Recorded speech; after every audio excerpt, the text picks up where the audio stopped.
Welcome to Ivy League Murders. On this podcast, we focus on cases affiliated with the Ivy League, exploring the darker side of higher education. What happens when genius becomes evil? My name is Sarah Alcorn. I'm a Harvard graduate, and I've been a private investigator since 1999. Join me and longtime crime diva Laura McDonald for Ivy League Murders. Looking for a casual baseball podcast to listen to? Well, Baseball with the Bard, presented by Clovercrest Media, has just what you're looking for. Tyler Bard and Noah Cross cover a wide range of happenings in the MLB and then dive into a deep focus on the Red Sox and Yankees. Join us every Sunday at 11 a.m. Eastern Standard Time for your weekly dose of Baseball with the Bard. Ladies and gentlemen, boys and girls, prepare your ear holes for the best wrestling, the hard-hitting wrestling show.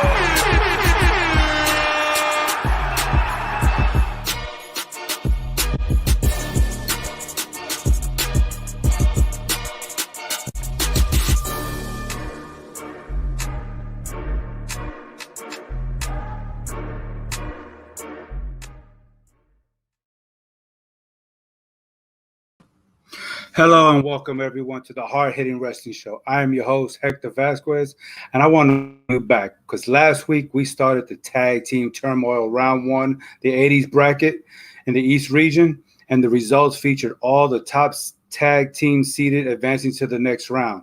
However, we have breaking news. As you see in the bottom, we do now have a triple threat match going on here in the second round. That is right. The Strike Force has been reinstated into the tournament due to mess up last week with the votings. And so we have reinstated them to go into the tournament for the second round. So let's go ahead and take a look at the round 2 turmoil matchups. We got here, as you can see, this was all the first round matchups. We had Demolition versus the Moondogs, in which Demolition went on and demolished them. And then we got the Strongbow brothers advancing past Fuji and Saito. We got the North and South Connection taking on the British Bulldogs.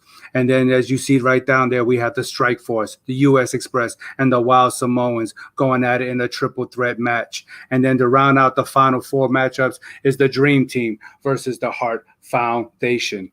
Now, you talk about turmoil. This is what we're talking about, a triple threat match. We didn't expect this to happen, but since we had chaos all happening last week, we got this going on. So now let me go ahead and welcome in the HH crew. We got Frank, we have Jace, and we have our producer Ovi coming on. Good evening, gentlemen. How are y'all doing this evening? Doing pretty good, man. I'm excited for this round 2.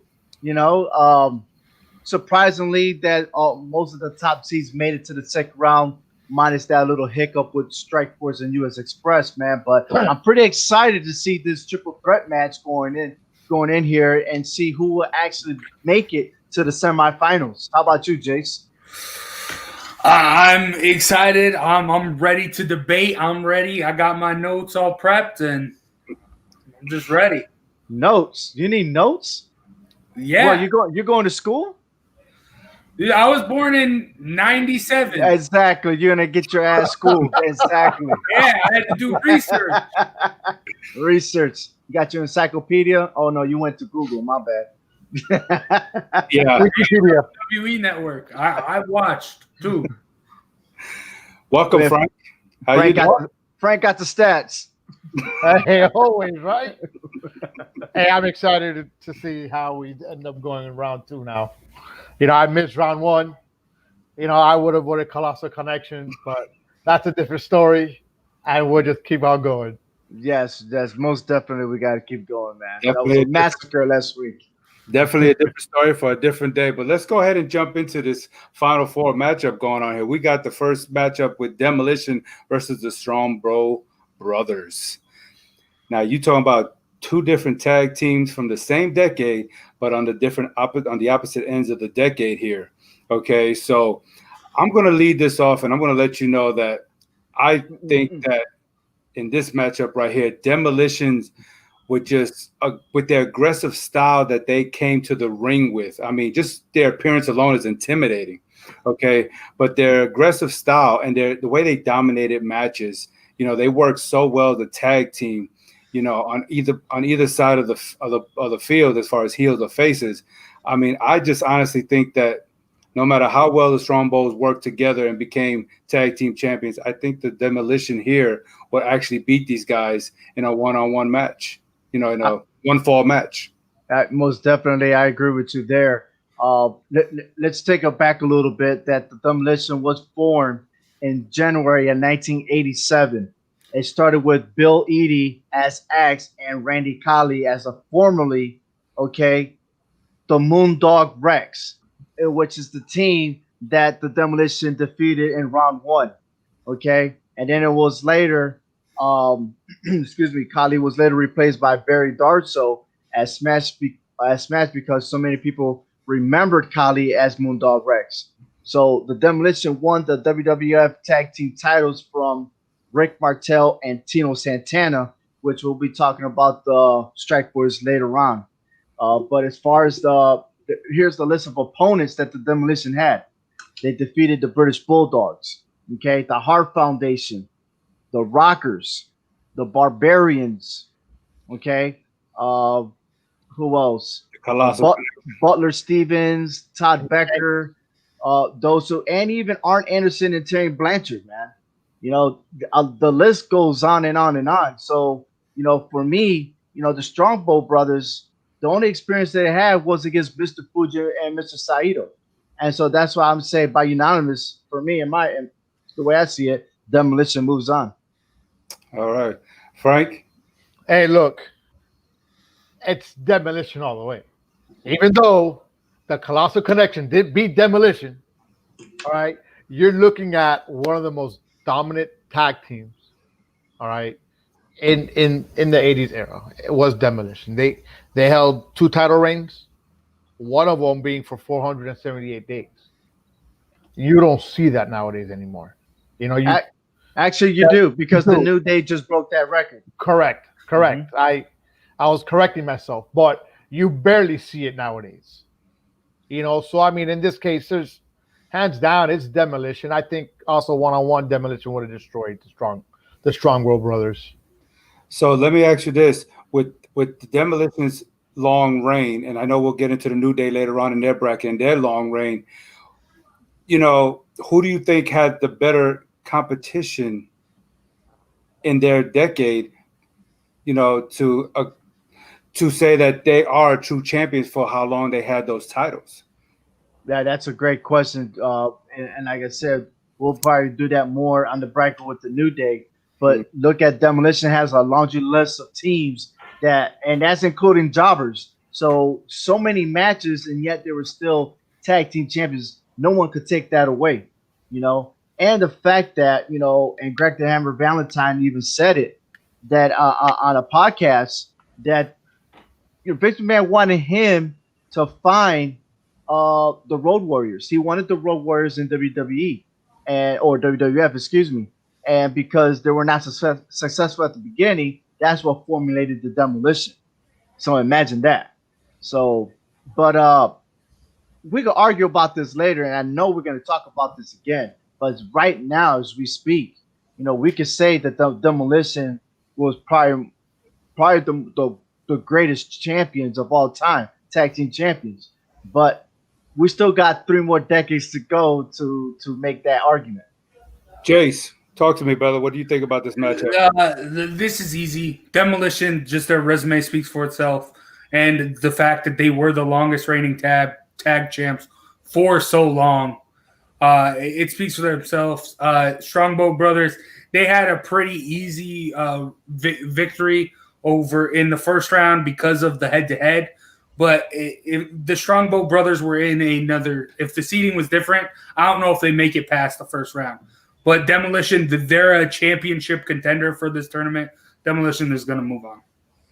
Yeah, definitely. And, for Demolition to come into the late 80s, with that makeup, and then, with the ring attire that they have, the leather, and even they came in with the masks, You know what I'm saying? Just looking like executioners. I mean, that was just hitting enough for me not to even want to be in the ring with these two guys.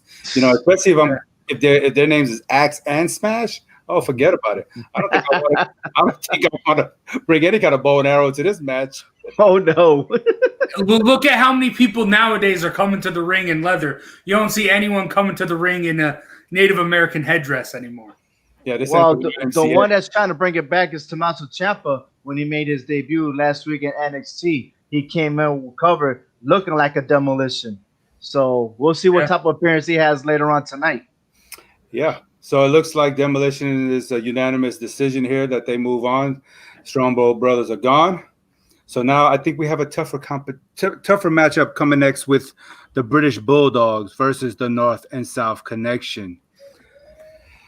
Ovi, I think this is a pretty tougher match than we just previously talked about with Demolition and Strongbow. Talk to me. What do you think about these two matchups? So Adrian Adonis was originally a tag team with Jesse the Body Ventura as the East and West Connection. Due to injuries, Ventura had to stop wrestling, which allowed Adonis to form a new tag team, which you see in front of you is North and South Connection with Dirk Murdoch. The reason they were called North and South Connection was that Adrian was from New York and Dick was from Texas. Their lifestyles were told within the storyline alongside Mean Gene Oakland. Yeah, as champions, they finished in the draw with the Wild Samoans. They had many disqualifications going back and forth. They had a double countout versus Jack Briscoe and Jerry Briscoe, the Briscoe brothers. And then they ended up losing to the U.S. Express and ended up splitting up after that. So they didn't last long as tag team members. For the British Bulldogs, Davey Boy Smith and Dynamite Kid, man, they were awesome, man. You know, they were athletic, they were built. I mean, they even had their bulldog Matilda. You know, I don't know if you guys remember that. But Smith and Kid feuded in New Japan Pro Wrestling. They had that chemistry going on. And they took the belts away from the Dream Team, Brutus Beefcake and Greg the Hammer Valentine. They beat up on the Foreign Legions, the Moondogs, the Funk Brothers. And, you know, they had their battles while they were tag team champs. And I give it up to the British Bulldogs on this one. Guys, do you agree with that? Yeah. I got the British Bulldogs. Like Ovi mentioned, not the North and South Connection. They didn't really win too clean during their title run. They had good feuds, but there were bumps along the way. And the British Bulldogs, like, talk about in-ring, like, talent. Both of these guys gave it all in pretty much every match. And so much so, like, Kid Dynamite got injured a lot. But what really sticks out to me is when they lost the titles to the Hart Foundation and Kid Dynamite was carried to the ring by Davey Boy Smith. That's something like you don't see anymore. They were like actual brothers, like doing that stuff. Like that's outside of the ring. That means something. Some things are bigger than wrestling, and stuff like that shows it. Like they cared for each other, and plus they put on a damn good show while in the ring. British Bulldogs are moving on here. Interesting. Look, Frank. Look, I got Davey Boy Smith and Dynamite Kid. All right, the British Bulldogs all the way. I mean, they were a powerhouse team, you know, and they came, they saw, they kicked ass, you know. But at North and South Connection, what do they really have if you put these two teams together one on one? You know, the technical style wrestling the British Bulldogs have is just it's amazing. You know, so it's British Bulldogs all the way. Yeah, I mean, I agree. You know, I think the British Bulldogs should move on here, but I can't discredit the North and South Connection. I mean, Dick Murdoch was a big, brawly type of guy. I mean, being from Texas and back in the 80s, you know, they did beat Rocky Johnson and Tony Atlas for those titles, so that has to mean something, you know, because Tony Atlas is like Mr. World. I mean, that was a big dude, you know, and for somebody like rough and rugged like Dick Murdoch to get in that ring and do what he had to do. There was not a lot of big guys like him back then, you know, people like him and Nikolai Volkov, you know, Tony Atlas. you know. So I can't discredit them because, I mean, even Adrian Adonis, you know, he had his ways. You know, they were a really rough type of team.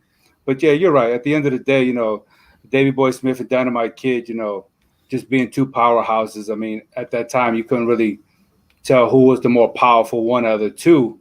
You know, I think you might have given it to British Bulldog a little bit more than Davey Boy Smith. But, I mean, they were just both two big guys, and they were well more stable together as a tag team, you know, and well known as they kept on moving on with their title reigns and stuff like that. So, yeah, I think Bulldogs move on all the way with this one, too. Yeah. But, hey, to add more to the next one, I got a feeling that you're about to piss somebody off.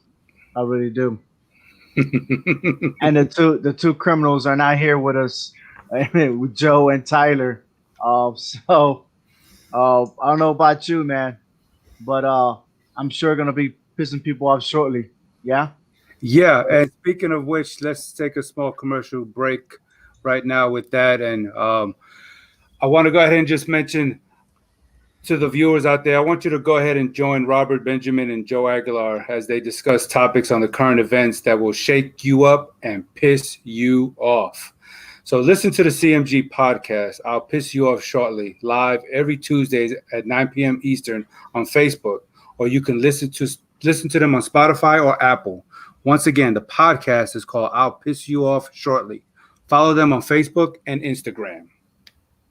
Yeah. So, yeah, we're going to piss some people off here because I know some people were not going to agree the fact that Strike Force is in there. But we had a discrepancy last week. Jace, I know you didn't give a pick after further review. I didn't even come to you.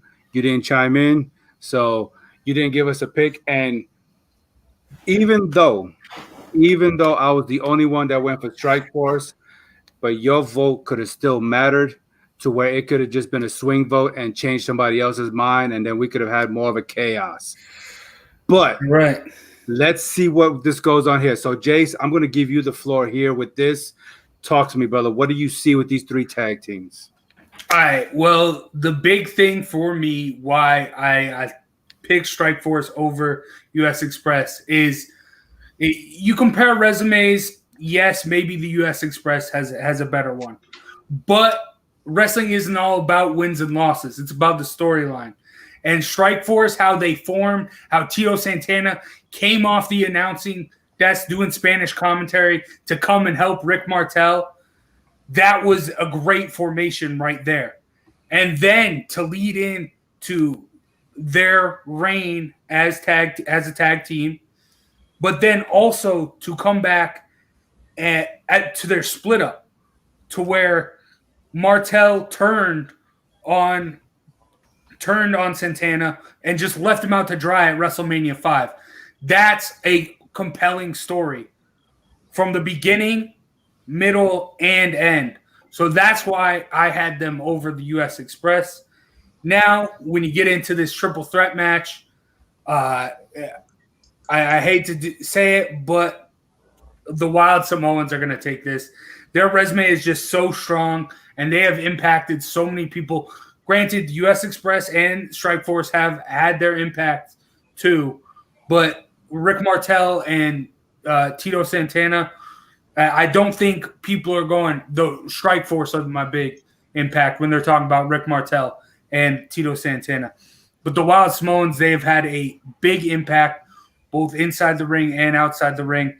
I think Tyler mentioned it last week. If you're talking to people about 80s wrestling, it was Noah who mentioned it last week. When you're talking to people about 80s wrestling and they mentioned the Wild Samoans, you know they had an impact on the wrestling game. Normal people who aren't wrestling fans like all of us are. But so I think something like that and just their resume, how dominant they were as champions, puts them ahead of these two other teams. All right, Frank, do you agree with him? Well, yeah, I picked the Wild Samoans on this one, and you got to look at U.S. Express were two-time champions. Strike Force was a one-time champion. and you had the Wild Samoans. They held those titles 3 times in the 80s, man. So I think even besides that, also just brute force alone and the way they were in the ring, just the aggressiveness, the Wild Samoans would be taking it all. And not to mention, they had Captain Lou Albano with them. Exactly. Ovi, you want to elaborate on that? Yeah, I'm going to say what I got to say. U.S. Express consisted of Mike Rotunda and Barry Windham. Let me go ahead and put those pictures up real close right there. All right. They are real life brother-in-laws. So those of you that didn't know, yes, they were brother-in-laws. They were managed by Captain Lou Albano, as you guys mentioned. They debuted on October 30, 1984, and they defeated the enhancement talent that was Muhammad Saad and Bobby Bass. All right. Just 3 months into WWE, they defeated the North and South Connection to win the World Tag Team the World Tag Team Champions. Okay. They will lose to the Foreign Legion and regain their titles again as 2-time champs. Okay. Fast forward all the way through. Okay. We have the Wild Samoans. You guys mentioned they had started right away in 1980 at Madison Square Garden versus the champions Ivan Putski and Tito Santana. Now, keep in mind, Tito Santana's name is right there, okay? However, the result of a double count-out and the titles remained at Putski and Santana. All right, so they did a Vince McMahon type of deal, okay? But 3 months later, the Wild Samoans got their revenge and executed their signature move, a double headbutt with their finisher. They were always into their heads against people, okay? And they became tag team champions then. They had their feuds with Soul Train that consists of Rocky Johnson and Tony Atlas. They matched up with Putski and Santana several times. That was their biggest rivalry. Then they had a rivalry with Rick Martel and Tony Guerrero. Okay? And of course, yes, Andre the Giant and Jimmy Snuka were tag teams. They defeated the North and South Connections. Overall, they were the 3-time champions. The story goes on. But then we got the Strike Force. And I didn't mention to you that Tito Santana and Rick Martel had separate tag teams going against them, right? They defeated the Hart Foundation. And the Hart Foundations are very hard to defeat, okay? All right? They captured the tag team titles from them. It's amazing. And they defeated Steve Lombardi. Those of you that don't know, he was the Brooklyn Brawler. He was also Doink the Clown. They've defeated the Islanders, Tonga Kid and Haku. And they defeated the Bolsheviks, which is Nikolai Volkov and Boris Zukov. Overall, they defended the title 6 times and they had 18 matches. And with that resume itself, that's the reason why I picked Strike Force. Okay, to defeat the Wild Samoans. They had their success. The only thing is they always lost because they didn't have the right tag team partner. Now with them two together, they know how to defeat the Wild Samoans. And the U.S. Express, once they got defeated, they went their separate ways. So, in my book, I got the Strike Force going in. This is what this tag team turmoil is all about. Just straight chaos. And you're gonna not believe this, but I gave the slight edge to Strike Force on this one myself.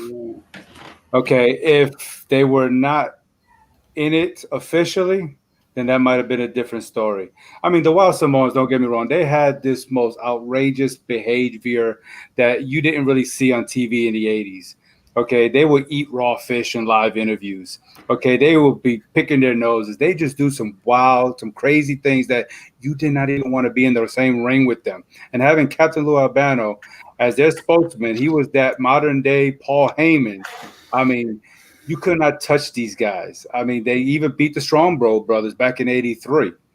Okay, so they have a great resume, but it's just something about Tito Santana and Strike Force that, I think in this kind of matchup, it's going to take wit over brawn in order to win this match. And I don't even think, even if they had a triple threat, that the Wild Samoans would be even part of the equation for that match. I think it would have still came down to the U.S. Express against Strike Force to declare a winner.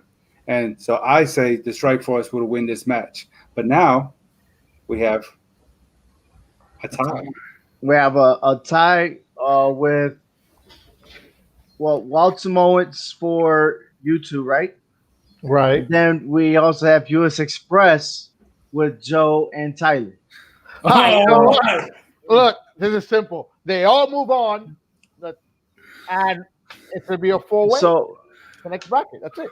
Well, hold on for a second. We'll get back. We'll get back to this because hey, we still got some votes coming in, and once we get our votes come in, we'll see how the fans will react. So, but before we do this, right, Hector?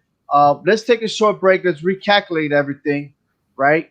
And then we'll hear from our sponsors. How about that? Sounds good.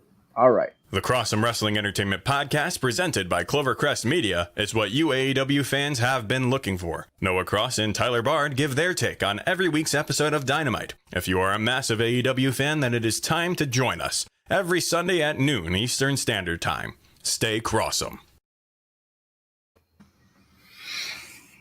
All right. So now we're going down. Last but not least, we're talking about the Hart Foundations and the Dream Team. What can we say about this, Jace?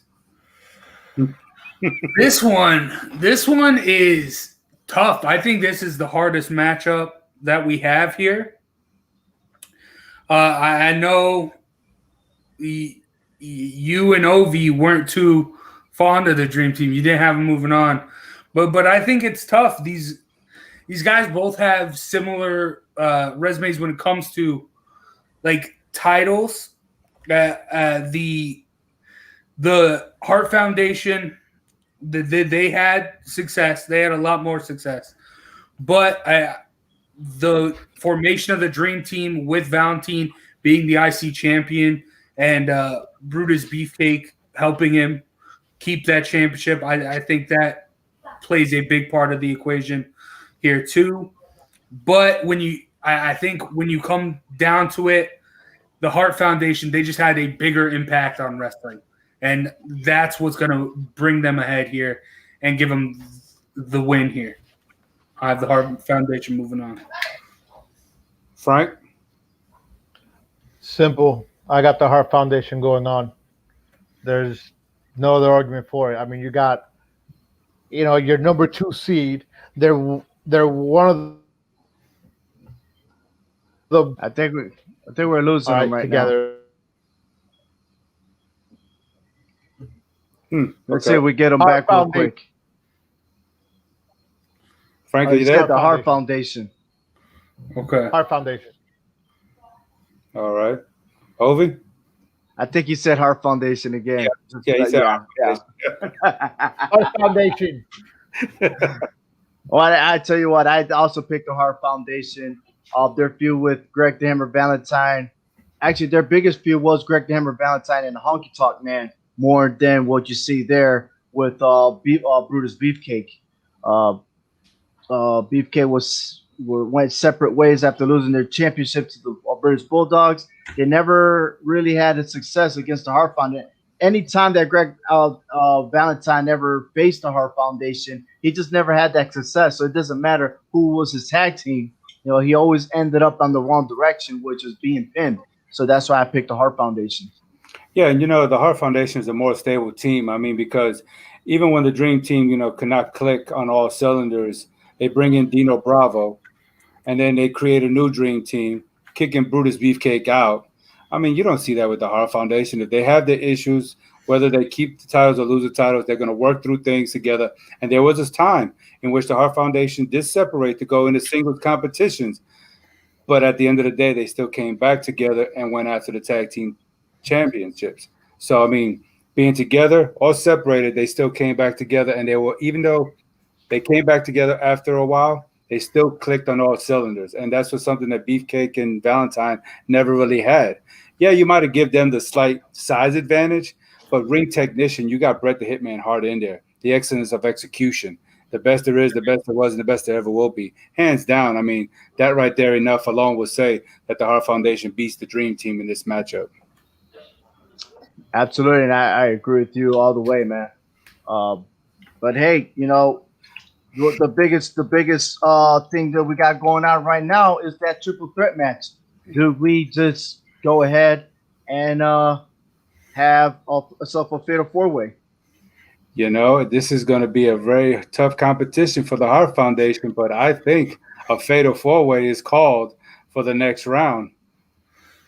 Oh, things are getting spicy. For the first time ever.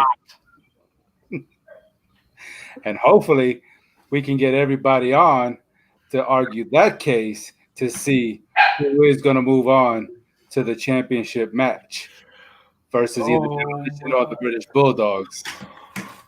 This is going to be very interesting because for the first time in any of our tournaments that we actually have a fatal four-way. And I think this is, the more we talk about this, we're going to find something else that's who has more of the edge of the other. You know what I'm saying? So pretty much is the bottom line is who is actually out of the four the best tag team.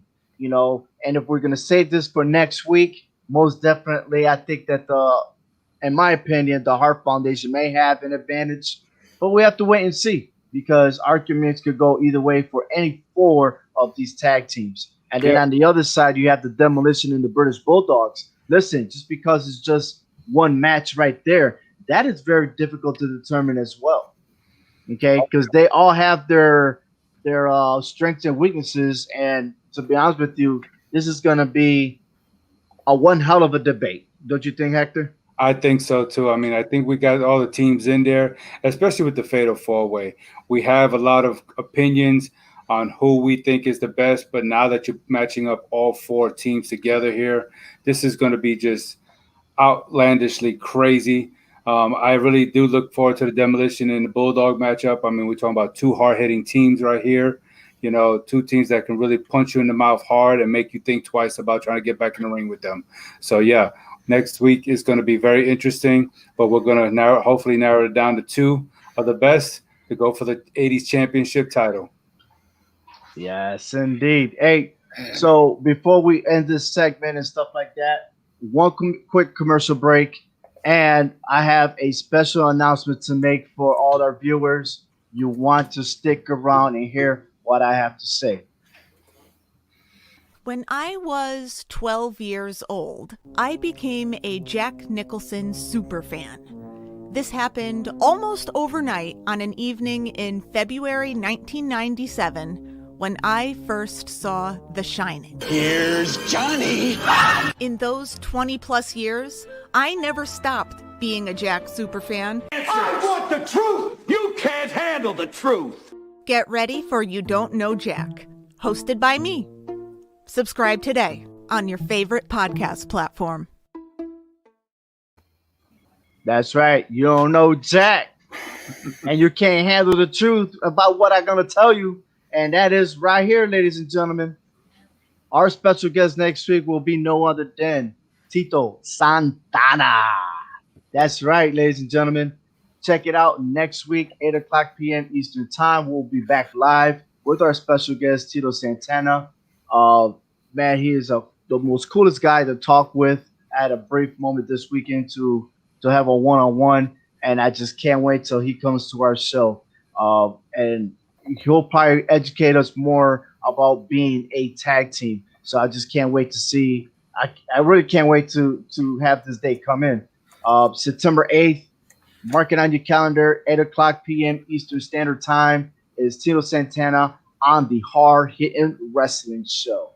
Man, and putting that in one sentence, man, I mean, the Hall of Famer, WWE, former Intercontinental and Tag Team Champion. You can't get better than this, man. Arriba. Whoa. Well, y'all speechless? Man. Yeah. Man, I'm surprised. This is going to be exciting. And we got the Strike Force in a Fatal Four-Way match. Nah. Well, we already know who's going to win now. And as Jesse the Body will call him, Chico Santana. Chico, that's right. You're absolutely right. Any final thoughts, Hector?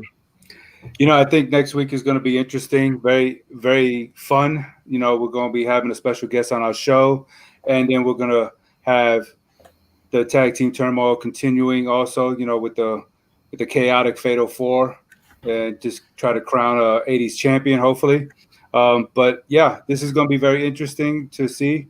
We can't wait to get back onto it and see what we got going on. So, yeah. Outstanding. Hey, you guys did an awesome job, Hector. Once again, we can't really define who is the winner, and we go back to day one. This is definitely a Tag Team Turmoil. Yes, sir. Yes, indeed. Tournament is living up to his name, and we haven't even gone past the first bracket yet. Or when I say the first region, because we got 3 more regions to go to. Yep. That's right. So, hey, on behalf of Clovercrest Media, the HHW crew, Hector, Jace, Frank, and myself, thank you for watching the Hard Hitting Wrestling Show. We catch y'all next week. And if you're just in time, don't forget NXT is going on right now. They're about to start. Well, not really. We got a few more minutes before they start the actual Fatal 4-Way, the Iron Man match. Who you got, Hector?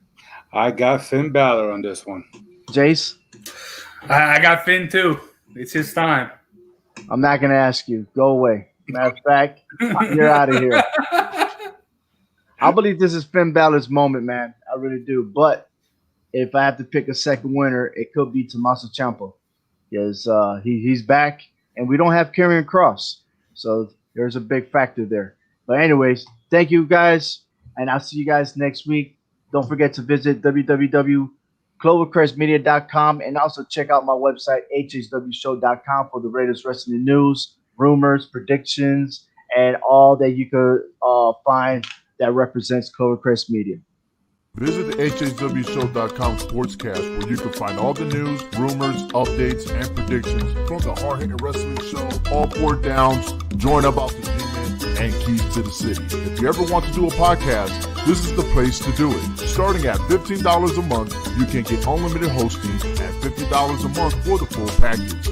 Visit ClovercrestMedia.com for more information. A big thank you to the StreamYard for their fine streaming service. On behalf of HHW crew, I am Ovi Muniz.